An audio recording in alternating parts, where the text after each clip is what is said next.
He once fought against Islam. Later, he became one of its greatest defenders.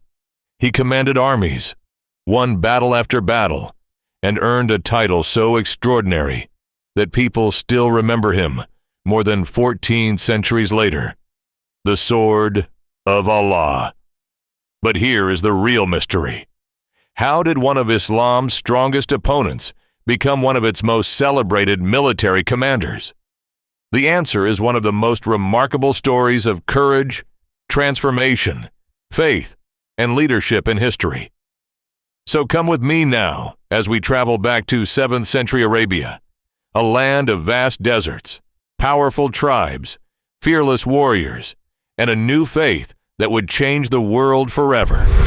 This is the extraordinary story of Khalid ibn al-Walid, the legendary warrior. He was a brilliant military strategist, a fearless commander, and one of history's most respected generals. Yet his greatest victory was not only on the battlefield, it was the transformation of his own heart. So, travel back with me to 7th century Arabia, a land of endless deserts, tribal rivalries, bustling trade routes, and courageous warriors.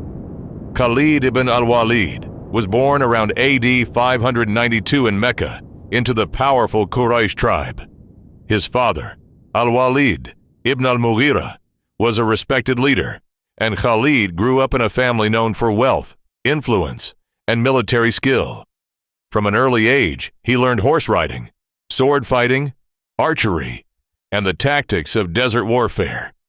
Among the Arabs, courage and honor were greatly admired, and Khalid quickly earned a reputation as an exceptionally talented warrior. But at first, he was not a follower of Islam. When Prophet Muhammad, peace be upon him, began preaching the message of Islam, many leaders of Quraysh opposed him. Khalid was among those who fought against the early Muslims. One of the most famous moments came during the Battle of Uhud. Khalid commanded the cavalry of the Quraysh army. Seeing that some Muslim archers had left their assigned positions, he launched a swift attack from behind. His tactical decision changed the course of the battle and demonstrated his remarkable military ability. Now let me ask you a question. How did one of Islam's strongest opponents become one of its greatest defenders? The answer lies in reflection, humility, and the search for truth. Over time, Khalid observed the growing strength and character of the Muslim community. He began to question whether he had been fighting on the wrong side. Around AD 629, he traveled to Medina and embraced Islam. The Prophet Muhammad, peace be upon him, welcomed him warmly and prayed that Allah would forgive his past. Soon afterwards, the Prophet recognized Khalid's exceptional military talent. His greatest early test as a Muslim came at the Battle of Mu'tah.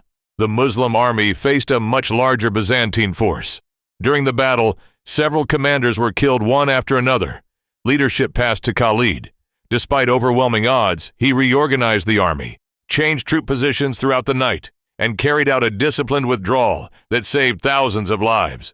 After hearing of the battle, the Prophet Muhammad, peace be upon him, honored him with the title Saifullah, the Sword of Allah. It was a title of honor that has remained with him throughout history. Why was Khalid considered such a brilliant commander? Because he combined courage with intelligence. He understood speed, surprise, discipline, and the importance of adapting to changing situations. Rather than relying only on numbers, he carefully studied terrain, timing, and the morale of his soldiers. Following the Prophet's passing in AD 632, Arabia faced a series of rebellions known as the Ridda Wars. Under the leadership of the first caliph, Abu Bakr, Khalid played a key role in restoring unity across the Arabian Peninsula. His determination and leadership helped stabilize the young Muslim community during one of its most difficult periods. Soon afterwards, Khalid led campaigns into Iraq and Syria, where he faced the mighty Persian and Byzantine empires, two of the world's greatest powers at that time.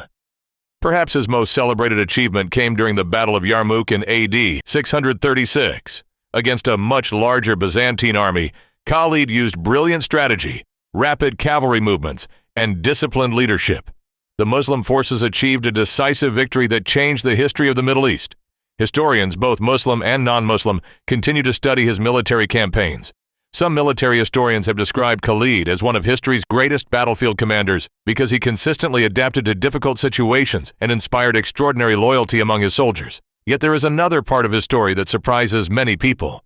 At the height of his success, the second caliph, Umar ibn al-Khattab, removed Khalid from military command. Why would such a successful general be replaced? Umar explained that he wanted people to remember that victories came through Allah's help, not through any single individual. He feared that people might begin placing too much confidence in Khalid himself. How did Khalid react? He accepted the decision with remarkable humility. He continued serving under other commanders without complaint, proving that his loyalty was to his faith and community rather than to personal fame. That response reveals something important about his character. True leadership is not measured only by how we lead, but also by how we follow when duty requires it. Interesting stories about Khalid have been passed down for centuries. It is often said that he fought in dozens of battles without suffering defeat. While the exact number of campaigns is debated by historians, his record as a commander remains extraordinary. Another famous statement attributed to Khalid reflects his courage. "I have sought martyrdom in so many battles, yet I die in my bed." According to traditional accounts, he is believed to have said these words near the end of his life. They express his lifelong willingness to face danger and his acceptance that the time and manner of death ultimately rest with Allah. Around AD 642, Khalid ibn al-Walid died in Homs, in present-day Syria.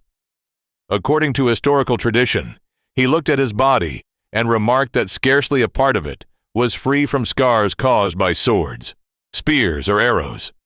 Yet despite surviving countless battles, he passed away peacefully. His life reminds us that courage is not simply the absence of fear. It is the determination to do what is right, even when the path is difficult. So what lessons can we learn from Khalid ibn al-Walid today? First, people can change. A person who once opposed a cause can become one of its strongest supporters through sincere reflection and conviction. Second, great leadership requires wisdom as much as bravery. Third, humility is often the mark of true greatness. And finally, success should inspire gratitude rather than pride. Khalid ibn al-Walid began life as a respected warrior of Quraysh. He became one of the Prophet Muhammad's most trusted commanders and one of history's most celebrated military leaders. But beyond his victories, he is remembered for his courage, discipline, faith, and humility. And that is why, more than 14 centuries later, the name of Khalid ibn al-Walid continues to inspire people around the world, not simply as a brilliant general, but as a man whose life demonstrated the power of conviction, service, and unwavering dedication to a greater purpose.